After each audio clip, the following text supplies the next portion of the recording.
Hello and welcome to the Official Watches YouTube channel here at Jardin du Mayfair. Heaven on earth for the watch enthusiast. I am so excited to be bringing you an absolute grail for me. It's none other than the Patek Philippe Nautilus 5991R with my favourite complication, which is the travel time.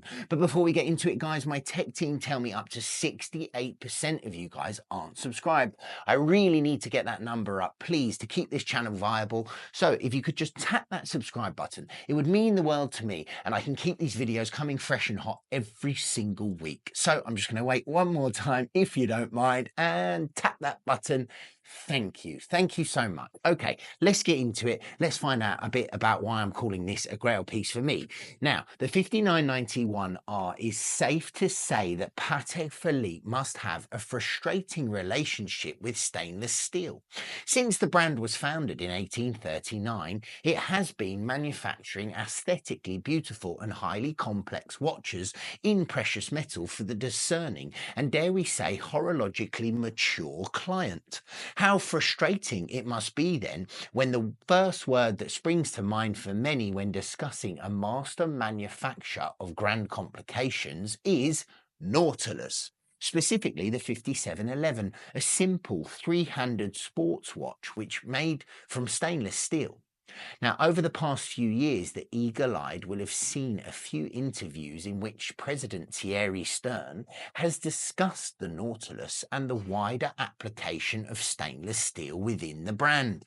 It was becoming evident that the hype for stainless steel sports pieces, namely the 5711, was prompting some consideration. He said, "We had to work very hard to get into the gold and platinum league, and that's where we should stay. I don't want us to have more than a third steel watches." The steel Nautilus makes up a big part of that quota, and I don't like that. I don't want a single model to suddenly make up 50% or more of our collection and dominate Patek's image. I have to be very tough on the quantity. I don't want steel taking over the lead in the whole collection. If we couldn't see where that was going at the time, it was the death for the famous 5711. When in 2021, a one-year run of olive dial 5711 signalled the end of the line beyond a limited run of 170 Tiffany pieces in 2022. Patek unveiled the 5811, a 41mm white gold blue dial Air, apparent so, while in steel is no more. The standard Nautilus still lives, but in a material of Thierry Stern's choosing. You may be wondering at this point why I'm discussing the 5711 when there's a 5991R here. So let me get to my potentially controversial point. Some Nautilus references are better in steel. The 5990 is not one of them.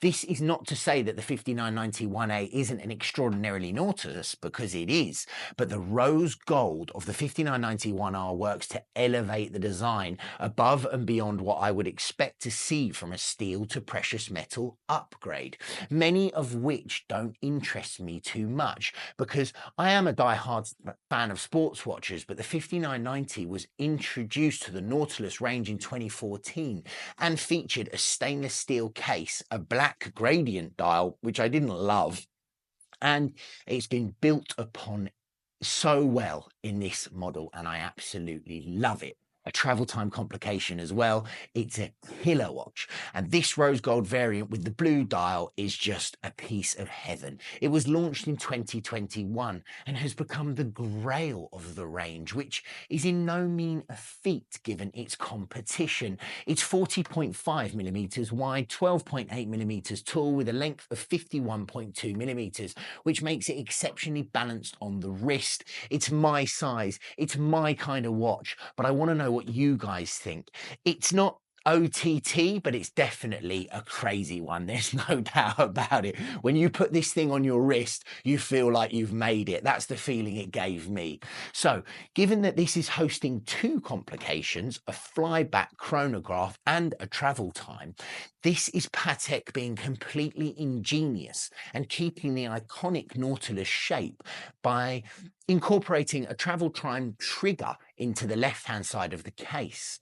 Now, that spot is usually occupied by the model's ubiquitous ears. This lovely twist of tech has meant that the only real disruption to the original case design is a little bit of weight, which happens to us all after 46 years, does it not? And the addition of 2 chronograph buttons on the side of the case.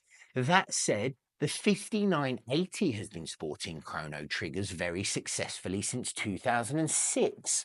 So they're an addition that we are already accustomed to on another model. There is a date change pusher tucked above the top chronograph button, and despite having 5 additional ingress points on the case, water resistance is an excellent 120 meters.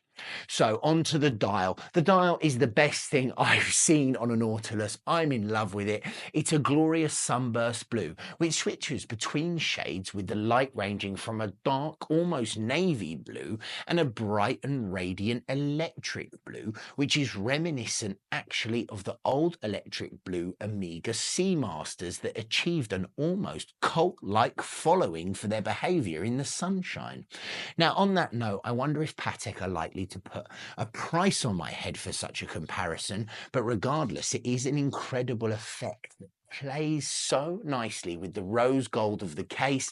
As you can tell, guys, I don't know. I'd probably get lost for words on this watch.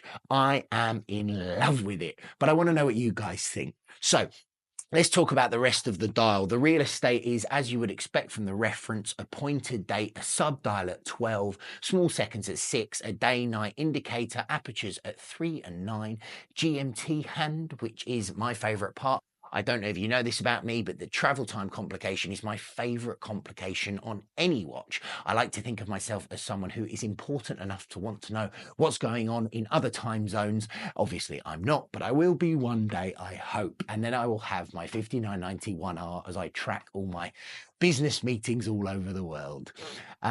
So it's a flyback chronograph. That's very important as well, because actually that allows you to time multiple events in a sequence if you want to. Now, typically I would never do that, but it's nice to have it nonetheless. Now, traditionally, the order of operation in a non-flyback chronograph is top button to start, top button again to stop, and bottom button to reset to 0. But a flyback chrono allows you to bypass some of this sequence. You use top button to start, and the bottom stops and resets the count to 0 with only one push, making the chronograph hand fly back. Essentially, it's faster to operate, so ideal for timing multiple events in sequence. The bracelet on this one is absolutely perfect. It is weightier than the standard 5711 bracelets, as it needed to be upscaled to compensate for a chunkier case. Patek have got the balance just right here, and the bracelet is exceptionally comfortable. The 5991R features the new Easy Link clasp, which makes for some mercifully easy adjustments on the go. The previous iterations had no such adjustments, so if your wrist responds to a change in climate between summer and winter, like me, you needed to get the toolkit out and add another link.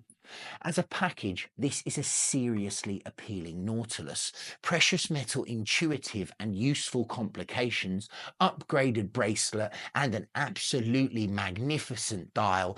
Credible finishing all round. It's a grail piece, and rightly so. Guys, I'm a bit emotional on this one.